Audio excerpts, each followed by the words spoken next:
Honestly, we don't care, this trip will actually be better without you. Mom's text still glowed on my screen when another ping landed. My brother's photo of my passport peeking from the sleeve of his hoodie. Oops. I hid it, my bad. He added a laughing emoji, because cruelty in my family always came gift-wrapped in jokes.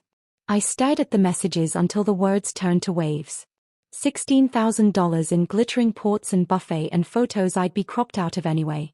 The sound in my chest wasn't crying, it was a zipper closing. HY everyone, my name is Hollis Quinn, I'm 27. Sometimes people mistake silence for consent. Sometimes they confuse the girl who doesn't argue with the girl who can't. They forget that quiet is where plans learn to breathe. I typed one word back, good. Then I set my phone face down like a sleeping animal and stood up so slowly the chair didn't dare squeak. The afternoon was warm and ocean bright through the blinds. Dust drifted like confetti no one owned. My hands moved on their own, calm, practiced, the way you move when the answer finally becomes obvious. I walked to the hall closet and took out the small metal toolbox Dad mocked when I bought it. What are you gonna do, fix feelings? He'd said. The screwdriver fit my palm like a decision. The front door's old deadbolt sighed as I loosened the plate, then tightened it again with the new hardware I'd ordered months ago and never installed. Not petty. Not revenge. Just correction. In the kitchen, I gathered the spare keys from the ceramic bowl labeled family. I pulled my passport holder from the file cabinet, the bright teal one they always teased me for, Hollis and her little systems. It was empty, of course. The absence glared like a bruise. I slipped a document envelope into the safe instead. Birth certificate, social security card, the things people only remember when it's too late. I changed the Wi-Fi password. I reset the garage keypad. I archived a dozen group chats and left the ones where I existed only as a punchline. Before they got back, I did one more circuit of the house. Windows latched, balcony door checked, heron blue curtains drawn against the sun. The hour thinned like paper.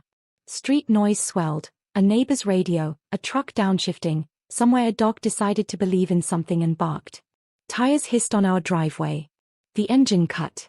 Footsteps, voices. A key scratched at the front door and stopped. Another try, harder this time, then a confused laugh that sounded like an apology wearing perfume. And I felt it, like a tide reversing inside my chest. For the first time in years, I wasn't the one waiting on the threshold of my own life.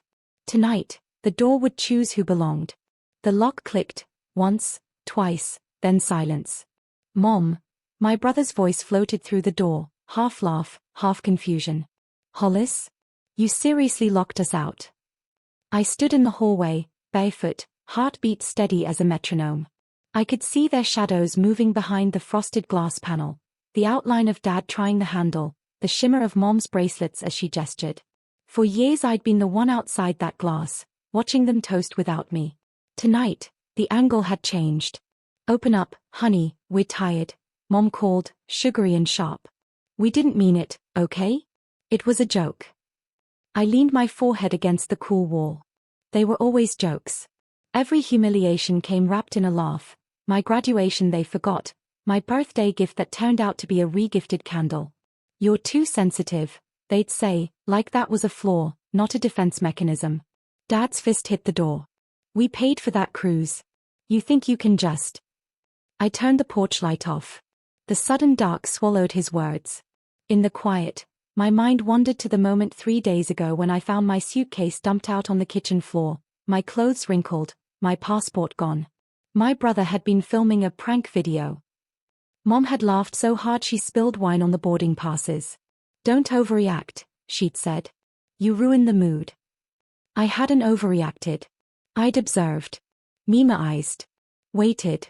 Now, I watched from the upstairs window as they dragged their luggage back to the car. Mom's voice cracked through the night, a mixture of anger and disbelief. She's gone insane.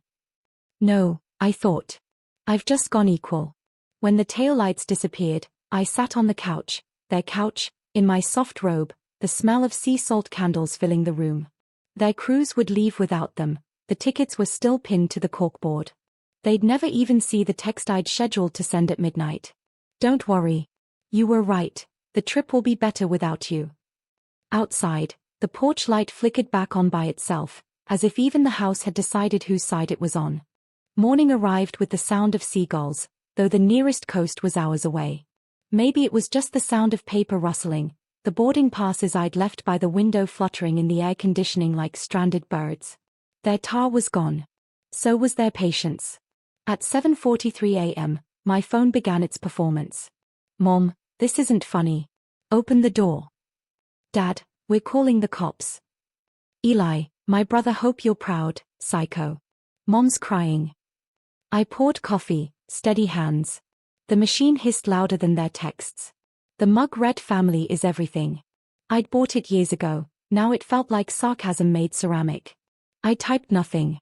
Silence was louder. Then came the real message, the one that made me pause mid-sip. Mom, fine. We're canceling your credit card. Let's see how independent you really are. That was the moment my chest didn't tighten, it lightened. Because last night, I'd already moved my direct deposits. I'd already rerouted my paycheck, locked my savings, and changed every password they'd ever known. For the first time, I was untethered. I walked through the house, sunlight spilling across the floors. Their photographs still lined the mantel, smiling faces, matching cruise shirts, perfect fake harmony. I lifted one frame, tilted it toward the light. The glass reflected a stranger. I gathered the photos carefully into a box, labeled it return to sender. By noon, they were on their way to the police station. My phone kept lighting up with words like trespass and theft, as if a daughter could steal her own home. They'd forgotten the paperwork months ago when they'd temporarily transferred ownership to me for a tax deduction. I'd reminded them twice, they'd laughed it off. Now the laughter was mine, quiet, unbelieving, a release decades overdue. When the doorbell rang, I didn't flinch. A uniformed officer stood there, expression confused after hearing my story. He looked at the deed in my name, then at the locks, then at me. He said softly, I think you're fine to stay. And for the first time in my life, I believed him. By evening, the sky turned the color of bruised silver, that in-between hour when everything looks like a memory. I stood by the window, watching the street lamp flicker, my reflection ghosting over the glass. Their car wasn't back yet, but I knew they would come. My family didn't lose quietly. At 8:06 p.m., a knock, polite, deliberate. I didn't answer. Then another, harder this time. Hollis. Mom's voice strained through the wood. This is our house. You can't do this to us. To us. That word again, like I'd always been an outsider orbiting their perfect little planet. Call her bluff, Dad muttered somewhere behind her. The sound of keys clattered against the porch tiles. I imagined him trying every one, the metal scraping, the curse under his breath when none fit. I opened the door halfway, just enough for the porch light to paint their faces. They looked older, smaller. I didn't feel angry, just clear. You said this trip would be better without me, I said quietly. Guess you were right. Mom's eyes flicked past me, scanning the hallway. You changed the locks. Yes. You can't. I can, I said. And I did. For a heartbeat, no one spoke. Then my brother, arms crossed, smirked like always. You're really losing it, Hollis. We were joking. I smiled, slow and even. Then consider this my punchline. The words hung there, weightless but final. Dad started to say something, then stopped when I handed him an envelope, the deed, their signatures, the proof of everything they'd forgotten in their arrogance. He unfolded it, lips moving soundlessly. Mom's voice dropped to a whisper. You planned this? No, I said, closing the door softly between us. You did. Their shadows lingered on the porch for a long time, outlined by the amber light like ghosts rehearsing regret. Then footsteps retreated, gravel crunching, the car engine flaring one last insult before fading down the road. Inside, the house exhaled. The quiet wasn't empty anymore, it was earned. In the mirror, I caught my own reflection, not the invisible girl anymore, but someone whole. Someone uninvited no longer. The following morning smelled like rain and old lemon polish. I woke before sunrise, the house still wrapped in that hushed, fragile calm that comes after a storm. I brewed coffee and sat at the kitchen counter, staring at the faint scratch marks Dad had left on the doorframe years ago, tiny, angry scars in the wood. They looked different now.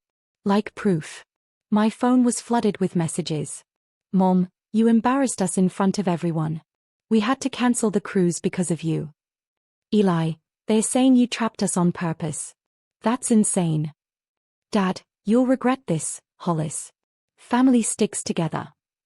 Family. Always the word they weaponized when they wanted obedience. I set the phone down and looked around, at the house they'd built, the walls I'd painted, the kitchen they never used. Everything they'd taken credit for had my fingerprints buried underneath it. At 9 a.m., the front door rattled again, this time softer, like an afterthought. I peeked through the curtain.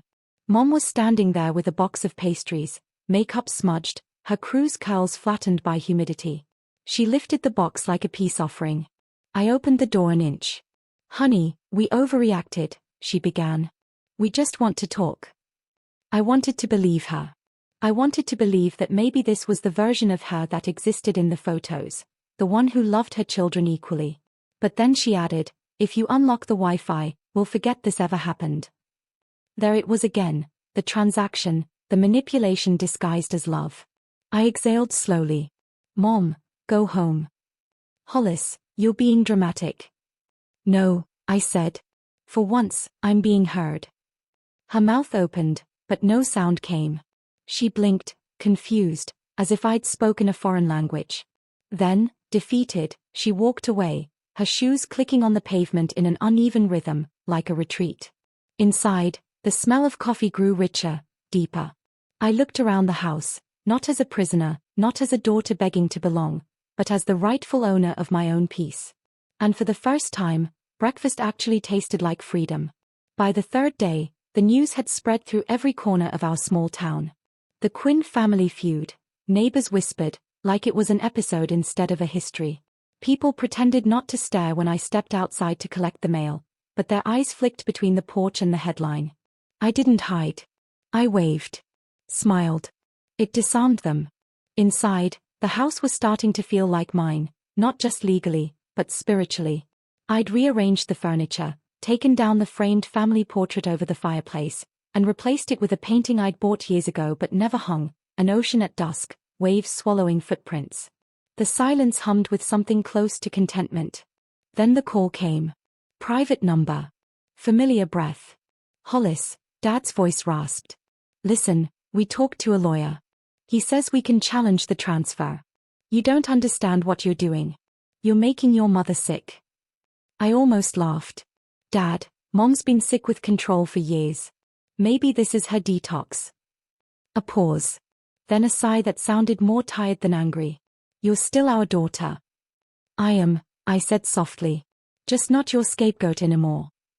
He hung up. I sat there a while, the dial tone buzzing like a wasp in an empty jar. Then I pulled out my laptop and opened a folder labeled Legacy. Inside were receipts, years of payments I'd made on utilities they'd put in my name for convenience, repairs I'd funded, and the notarized deed they'd signed when they needed a tax break. I attached everything in a neat PDF, titled it for the record, and sent it to their lawyer directly. 10 minutes later, my brother texted. You actually did it. They are panicking. I looked at his name on the screen, the boy who'd hidden my passport, laughed while I cried, and felt nothing. Just quiet understanding. Sometimes justice doesn't come as thunder or flame. Sometimes it's an email with perfect attachments, delivered at exactly the right time. And somewhere in the distance, maybe on a cruise they never reached, the tide finally turned in my favor. The storm broke that night, real thunder this time, shaking the shutters. The house flickered in flashes of white, and for a heartbeat, it felt like the universe was cleansing itself. Rain hammered against the windows, hard and honest. I sat on the couch with a blanket and my laptop open to the lawyer's reply.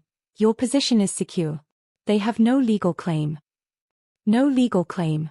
3 words I must have read 100 times. Each time, they tasted a little different, relief, disbelief, then finally peace. By morning, I found a note slipped under the door. Wet from the rain, ink running like mascara tears. It was Mom's handwriting. Hollis, we never meant to hurt you. You've always been so distant. We just wanted you to be closer, to laugh with us. Maybe we didn't show it right. Please call. I traced the words with my thumb. For a second, a softer part of me, the little girl who once begged to be chosen, stirred awake. But then I saw the line at the bottom. We still need the spare keys. Of course. The love always had a transaction. I folded the note carefully, slid it into a drawer with all the others, apologies with expiration dates. By noon, the sky had cleared. A neighbor brought over a pie and asked gently, "Are you okay, sweetheart?" I smiled and said yes. The truth, I was more than okay. I was beginning. That night, I walked through every room with a candle, the same ritual Mom used to do before every trip for good energy. But this time, the flame wasn't for protection. It was for closure. I stopped at the front door, the last flicker lighting the brass knob they'd once gripped in anger. My reflection wavered in the glass, not broken, just rewritten. I whispered, almost to myself, "Let this house remember me kindly." And in that golden silence, it did. Somewhere out there, they were still trying to rewrite the story. But this version, mine, was already complete, and it didn't need their signature to exist. A week later, the house felt different, lighter, honest, like it had finally exhaled the years it spent holding its breath for them. Morning light spilled through the windows, soft and gold, landing on the boxes I'd labeled past and peace. One to keep, one to release. The doorbell rang once, gentle.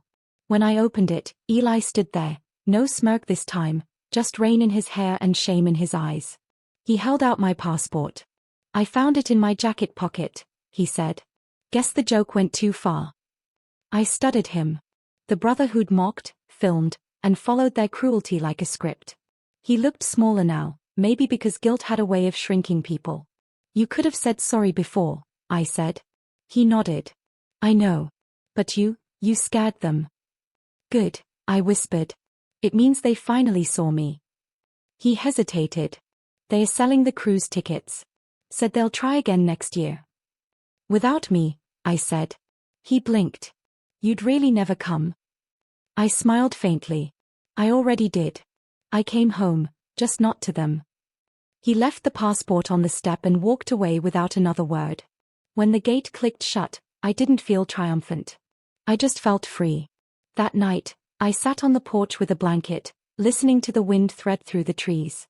The same air that once carried their laughter now carried something quieter, my own breath, steady and sure. I opened the passport, flipping past blank pages waiting for stamps. It hit me then, this wasn't about being uninvited from their journey. It was about starting mine. The cruise, the family, the endless trying, all had been destinations built on someone else's map. This house, this silence, this moment, these were coordinates I chose. I placed the passport on the table, its teal cover glinting beneath the moonlight. Somewhere, far away, a ship was probably leaving the harbor. But here, in my stillness, I'd already arrived. And when I whispered the word freedom, the house seemed to echo it back, softly, like a promise.